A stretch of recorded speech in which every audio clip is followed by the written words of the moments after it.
聖詠61章1至9節，流落異鄉者的祈禱。達味作交約官和筵樂。天主，求你俯聽我們的哀號，求你細聽我的祈禱。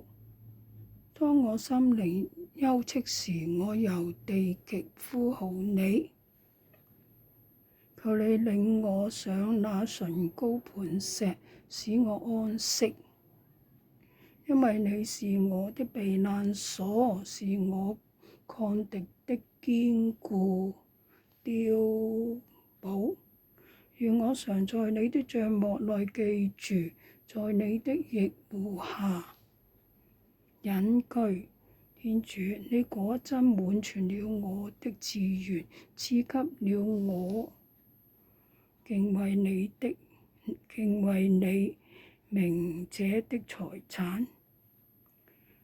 願你使君王的壽命日增，並使他的年歲萬世無窮。